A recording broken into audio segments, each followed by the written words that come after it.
안녕하세요. 준스토리의 준우입니다.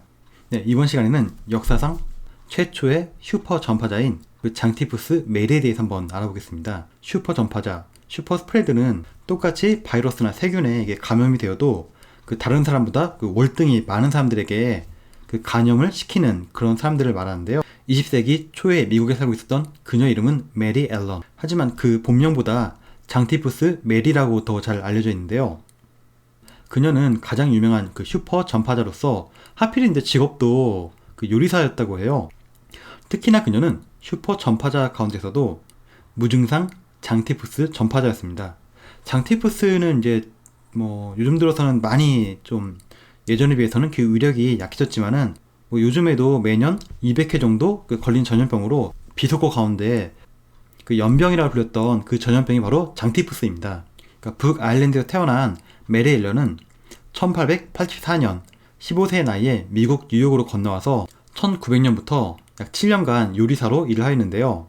처음 마머로 네크에서 그녀가 일을 시작한 지 2주가 지나서 그 장티푸스 환자가 나오기 시작을 하였고 1년 후 맨하탄으로 이동한 후에는 가정집 전속 요리사가 되어서 그 집의 가족 8명 모두가 그 장티푸스에 걸리고 심지어 그 집에서 같이 일하던 세탁부는 죽기까지 하였습니다. 1906년 롱아일랜드 오이스터 베이에서는 11명의 가족 중에 10명이 장티푸스 때문에 입원하기도 하였습니다. 그녀가 계속해서 지역을 바꾸고 옮길 때마다 그 주변 사람들이 그 장티푸스에 걸렸지만은 정작 그녀는 아무런 증상이 없기 때문에 의심을 받지 않았는데요. 결국 의학자인 조지 소퍼라는 사람이 끈질기게 그 역학 관계를 추적을 해가지고 메리 앨런이 그 보균자임을 밝히게 되었고 1906년 결국 보건당국은 경찰관들과 함께 그녀를 체포하였습니다. 그녀의 그 대변과 소변, 그 혈액을 채취해서 검사를 하자 장티푸스 보균자임이 확인되었는데요.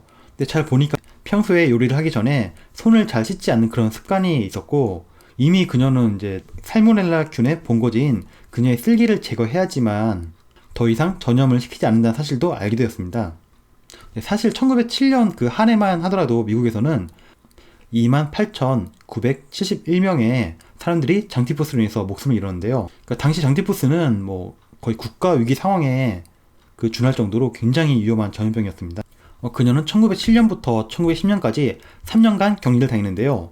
그 쓸개를 제거하는 수술을 받으면은 그 격리에서 이렇게 좀 해제시켜주겠다 이렇게 말을 하였지만은 그녀는 수술은 무섭다며 쓸개 제거하는 것을 거부하였고 결국 절충한 끝에 나온 것이 두 가지 조건을 걸었는데요. 첫 번째로 평소에 손을 자주 씻겠다. 그리고 두 번째로 요리사가 아닌 다른 직업을 갖겠다. 그렇게 해서 뉴욕시로부터 그 세탁 기술을 받도록 도움을 받기도 하였습니다.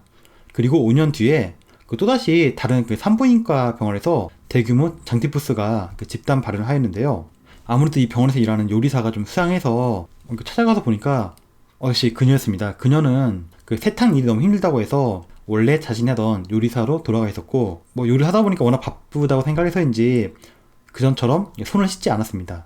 이 때문에 굉장히 좀 이렇게 화가 많이 난 뉴욕시 당국은 그녀를 2차 격리하였는데요. 그녀를 이제 외딴 섬에 죽을 때까지 격리 조치를 하였습니다. 처음에는 그 섬에 있는 수용 시설에 있다가 나중에는 그 뉴욕시에서 만들어준 그 작은 집으로 옮겨서 살았는데 자꾸 막 기자들이 찾아와서 항상 그 집에는 커튼이 쳐져 있었다고 합니다. 이후로도 이제 격리 조치를 당해서 1938년 69세의 나이로 그 뇌졸중으로 그 사망하기 전까지 그 섬에서 나오지 못했는데요. 그 장티푸스 메리, 그 메리 앨런은 균을 가지고 있으면서도 무증상 보균자가 알려진 최초의 사례로 그 질병 예방에 있어서 손을 씻는 것이 얼마나 중요한지를 각인시키는 그런 사례로 남아있습니다.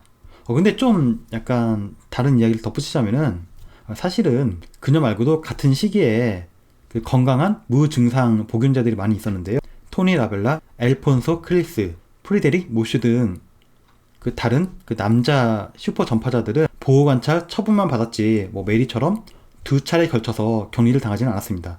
물론 두 번째 같은 경우는 그 약속을 지키지 않은 장티푸스 메리 앨런의 책임이 무척 크지만은 당시에 더욱 언론에서 그녀를 이렇게 마녀사냥한 데에는 그 아무래도 이제 그녀가 다른 전파자들이 남성인데 반해서 여성이었기 때문에 언론에서 이렇게 가십이 된 건 아닌가 그런 생각이 들었습니다. 이번 시간에는 역사상 가장 유명한 슈퍼 전파자에 대해서 한번 알아보았는데요. 오늘 이야기도 흥미로우셨다면 좋아요와 구독 부탁드립니다. 감사합니다.